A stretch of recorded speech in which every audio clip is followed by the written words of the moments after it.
প্রদীপদার পয়সা কাটবো। এই যে একটা বাজে ক্যামেরাম্যান কে কোথা থেকে নিয়ে এসছে কে ধরে। তো বলছিলাম যে পুরো ফটো সিরিজে ফটোগ্রাফারের পছন্দ মতন 4-5টা ছবি থাকে যেটা ক্লায়েন্টের মাথায় ঢোকেন, ঠিক আছে? সেই ক্লায়েন্টে হচ্ছে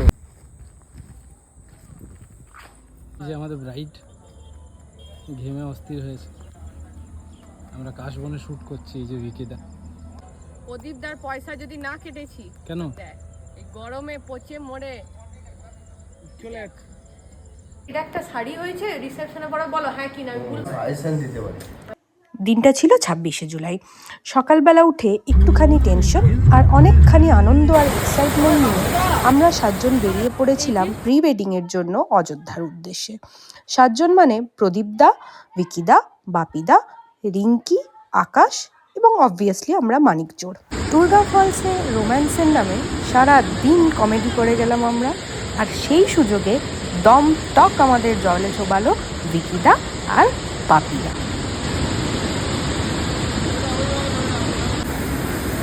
পুরো ফেড আপ হয়ে গেছে।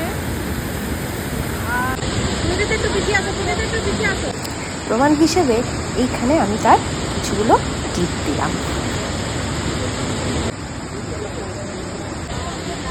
সারাদিন এইসব করার পর আকাশ যখন আমায় জিজ্ঞেস করলো, কি গো দিদি কেমন লাগলো প্রি ওয়েডিং করে, তখন আমার এটাই মনে হচ্ছে ভাল লাগছে না, অনেক ঝামেলা, ভাল লাগছে না, আর বিয়ে করবো কেন? একবার তো করে নাও, তারপরেরটা করবে।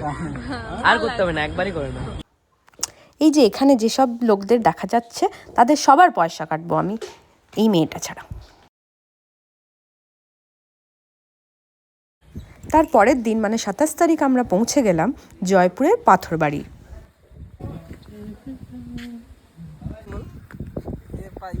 এই যে একটা বাজে ক্যামেরাম্যান কে কোথা থেকে নিয়ে এসছে কে ধরে, কালকে আমাদেরকে জলে চুবাইছে, এখন আরো বলছে কি তুমি গরুটাকে কোলে নাও, গরুকে বলেনি, বাছুরটাকে কোলে নাও। কোনো কি বঠি যে গরুকে বাছুরকে কোলে নিব? এইসব ক্যামেরাম্যান চলবে। এই যে ক্যামেরাম্যান ঢাল নেই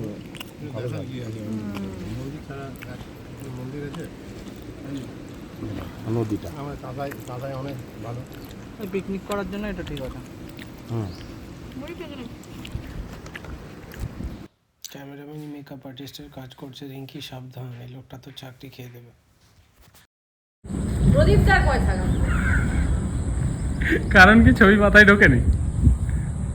এত রোদে আমার পুরো এই যে ব্রাইডাল যে ডিট্যানিং এর যা খরচা সব কিছু প্রদীপদা দিবে, ওর পয়সা থেকে কাটবো আমি। এত রোদ, আর তুই কাটবি, তুইও কাটবি, তুই কাটবি ওই লাইট ধরার পর। আমার যা কাটার তুই কেটে দিয়েছিস। চাপে পড়ে যাবে, অনেক চাপে পড়ে যাবে।